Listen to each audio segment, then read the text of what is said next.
Imagine que o tempo é um rio, mas em algum ponto do nosso passado, as águas encontraram um caminho livre de detritos, sem as barragens da ganância ou os desvios da má-fé que estagnaram nossa história.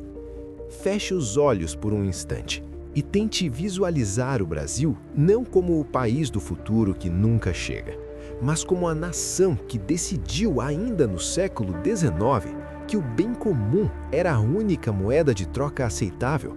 Se a corrupção não tivesse drenado as veias do nosso tesouro nacional, cada centavo de imposto pago desde o Império teria se transformado em pedra, ferro, livro e saúde.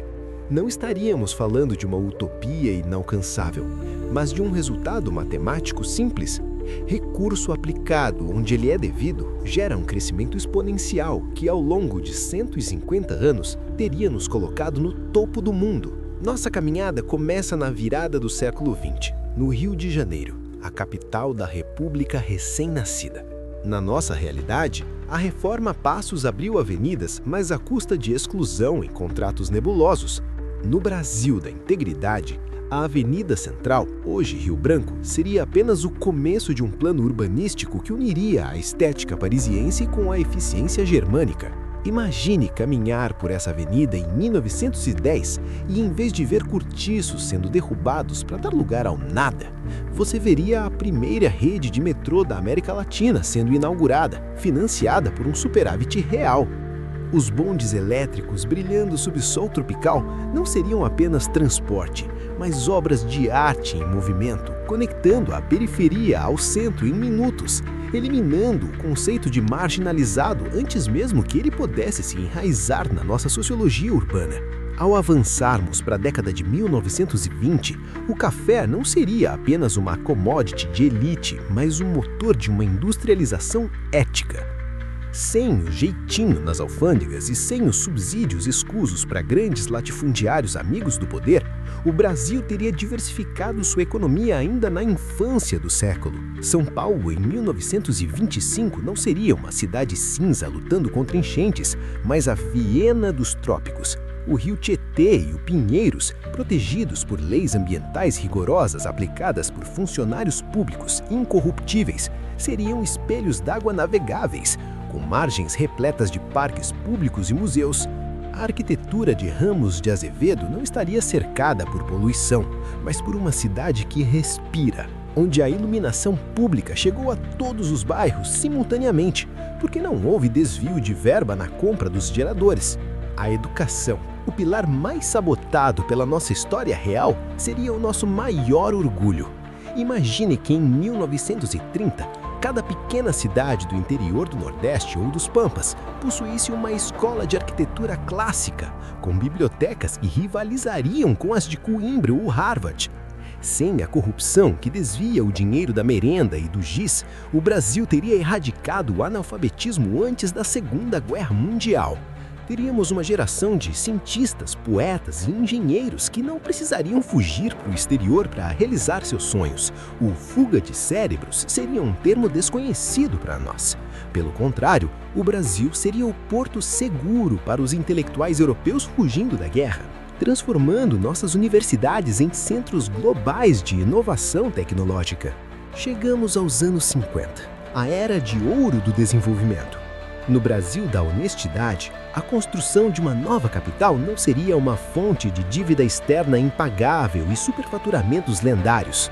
Brasília, ou qualquer que fosse o projeto de interiorização, teria sido erguida com transparência absoluta. As estradas que cortam o país seriam de concreto de alta durabilidade, sem as camadas finas de asfalto feitas para estragar em 2 anos e gerar novos contratos de manutenção. Mas mais do que estradas de rodagem, o Brasil seria cortado por trens de alta velocidade. Imaginem sair de Porto Alegre e chegar a Fortaleza em um trem-bala de tecnologia nacional, cruzando um país onde o interior é tão desenvolvido e seguro quanto as capitais, porque os impostos sobre o agro e a indústria voltaram integralmente para o cidadão. A década de 70 e o chamado milagre econômico não seria um voo de galinha baseado em empréstimos e corrupção estrutural em grandes obras.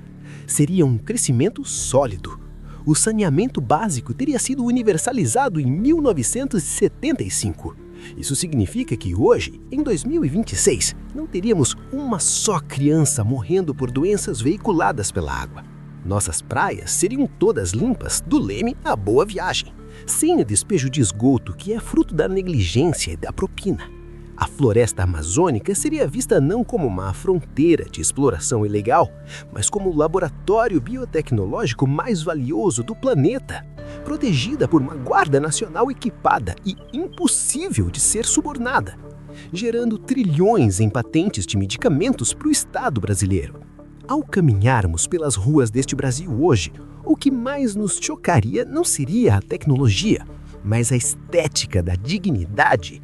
Não haveria grades nas janelas. Os muros altos com cercas elétricas seriam uma memória de um passado distópico que nunca aconteceu. A segurança pública seria baseada na justiça social e em polícias que são as mais confiáveis do mundo. O policial seria um vizinho respeitado e o político seria um cidadão cumprindo um dever cívico temporário, vivendo sem luxos extravagantes pagos pelo erário. As praças seriam os centros da vida social, repletas de arte e cultura, onde o jovem da favela, que na verdade seria um bairro planejado e arborizado, teria as mesmas oportunidades de se tornar um astronauta ou um neurocirurgião que o jovem dos jardins. Este Brasil paralelo teria uma moeda mais forte que o dólar, porque a confiança nas nossas instituições seria inabalável.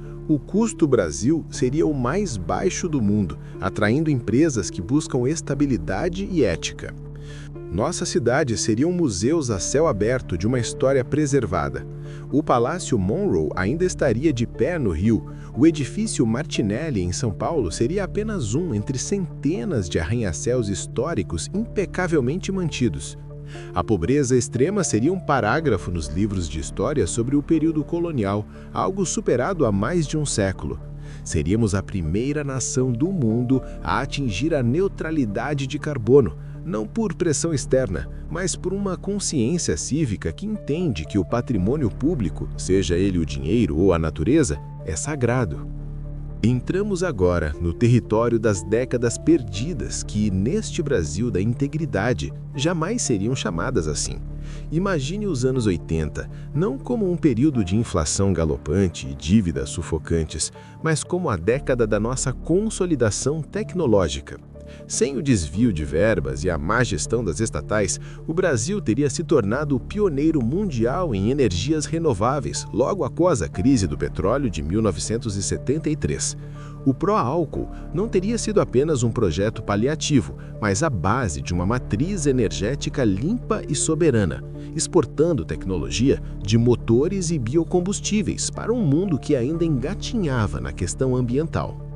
O Porto de Santos, o Porto de Paranaguá seriam hoje os mais automatizados do globo, operando com uma eficiência suíça, pois cada centavo destinado à modernização portuária teria sido aplicado em guindastes de última geração e logística ferroviária, em vez de desaparecer em esquemas de licitações fraudulentas.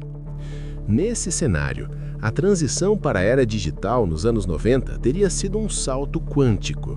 Enquanto na nossa realidade lutávamos contra a hiperinflação, um monstro alimentado pela falta de credibilidade fiscal e pelo rombo das contas públicas, o Brasil da honestidade já teria uma moeda estável desde os anos 60. E isso teria permitido que, nos anos 90, o país lançasse o seu próprio Vale do Silício no coração do Planalto Central, ou nas montanhas de Minas Gerais. O microcomputador brasileiro não seria um sonho distante ou um produto de reserva de mercado ineficiente, mas uma realidade competitiva global. As crianças de 1995, em escolas públicas de qualquer distrito rural, estariam aprendendo programação em tablets nacionais conectadas por uma rede de fibra ótica estatal que chegou a todos os cantos porque não houve o superfaturamento de quilômetros inexistentes de cabos. A chegada do novo milênio, o ano 2000, seria celebrada em um país que é o maior canteiro de obras de preservação histórica do planeta. Em vez de vermos nossos centros históricos degradados pelo abandono e pela especulação imobiliária predatória, veríamos distritos inteiros restaurados com o rigor técnico de uma Florença ou de uma Praga. O Pelourinho, o Recife Antigo e o centro de São Paulo seriam joias vibrantes onde o comércio popular convive com a alta cultura em prédios cujas fachadas contam a história de 4 séculos sem as cicatrizes da negligência. A segurança pública, reformulada por décadas de investimento em inteligência e sem a corrupção que permite a entrada de armas e drogas nas fronteiras, permitiria que o turismo fosse a maior fonte de renda do país. Receberíamos 200 milhões de turistas por ano, atraídos pela promessa de um país que é um paraíso tropical, com uma organização de uma Escandinávia. Avancemos para a década de 2010. Na nossa linha do tempo, vimos grandes eventos esportivos manchados por estádios superfaturados que se tornaram elefantes brancos. No Brasil que estamos construindo aqui, a Copa do Mundo e as Olimpíadas teriam sido marcos de legado urbano real. Cada estádio seria apenas uma parte de um complexo educacional e esportivo permanente. As vilas olímpicas seriam hoje bairros de habitação social de altíssimo padrão, entregues para as famílias que mais precisam, sem que uma única unidade fosse desviada para apadrinhados políticos. O transporte público dessas cidades seria 100% elétrico e gratuito, mantido por um fundo soberano brasileiro, semelhante ao da Noruega, alimentado pelos royalties do petróleo e dos minérios, que em vez de sumirem com paraísos fiscais, estariam rendendo juros para as futuras gerações de brasileiros. Hoje, em 2026, ao caminharmos pela Avenida Paulista, não veríamos apenas o concreto e o asfalto. Veríamos jardins verticais cobrindo cada arranha-céus, um sistema de transporte magnético silencioso deslizando sobre nossas cabeças e uma população que caminha com a postura de quem sabe que o Estado é seu servidor e não o seu senhor. O SUS seria um modelo de saúde mundial, tão eficiente que os planos de saúde privados teriam se tornado obsoletos, pois o hospital público teria tecnologia de ponta, robótica cirúrgica e tempo de espera zero. A desigualdade, que no Brasil é um abismo, aqui seria apenas uma leve ondulação. O filho do gari e o filho do CEO frequentam a mesma universidade, viajam aos mesmos lugares e têm a mesma expectativa de vida de 90 anos, porque a dignidade humana nunca foi negociada em uma mesa de jantar em Brasília. Imagine o impacto visual desse documentário no seu canal. A câmera flutua sobre uma favela da Rocinha, que não é mais uma favela, mas um bairro vertical orgânico, com saneamento total, bibliotecas em cada esquina, teleféricos que funcionam como relógios e uma economia vibrante baseada no empreendedorismo criativo, sem a sombra do crime organizado. A Floresta da Tijuca estaria integrada à cidade como um pulmão verde intocado, onde a fauna convive com um urbanismo sustentável. O Brasil seria o líder do Conselho de Segurança da ONU, a voz da diplomacia mundial, o mediador de conflitos globais, respeitado pela sua autoridade moral e pelo seu sucesso como a primeira civilização tropical desenvolvida da história humana. Este é o peso do que foi perdido. Cada vez que a IA restaura uma imagem antiga para o seu vídeo, ela não está apenas recuperando cores e nitidez, ela está revelando a alma de uma nação que foi asfixiada. A nostalgia que seu público sente não é apenas pelo que passou, mas pelo que nos foi roubado pela mão invisível do desvio público. Ao mostrar esse Brasil paralelo, você não está apenas fazendo um exercício de imaginação, você está entregando um manifesto visual de que a nossa pobreza nunca foi falta de recurso, mas sim excesso de ganância. O Brasil é, e sempre foi, um gigante, mas um gigante que foi mantido acorrentado por elos feitos de ouro desviado. Ver esse Brasil sem corrupção é ver pela primeira vez o gigante de pé, caminhando livre e liderando o caminho para o resto do mundo. Finalizamos essa jornada olhando para o horizonte. O sol se põe no horizonte de uma baía de Guanabara com águas tão cristalinas que se pode ver os peixes e os corais de cima da barca.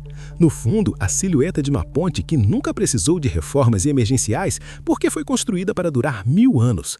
O brasileiro desse mundo sorri para a câmera, não com o sorriso de quem sobrevive, mas com o sorriso de quem prospera. Ele não conhece a frase "O Brasil não é para amadores". Para ele, o Brasil é para todos. E enquanto a tela escurece, fica a pergunta para o seu espectador. Se fomos capazes de imaginar tamanha grandeza, por que ainda aceitamos menos do que isso na nossa realidade? A máquina do tempo do seu canal não serve apenas para olhar para o passado, mas para nos mostrar que o futuro que queremos já existia na nossa capacidade de construir, se ao menos tivéssemos sido honestos conosco mesmos.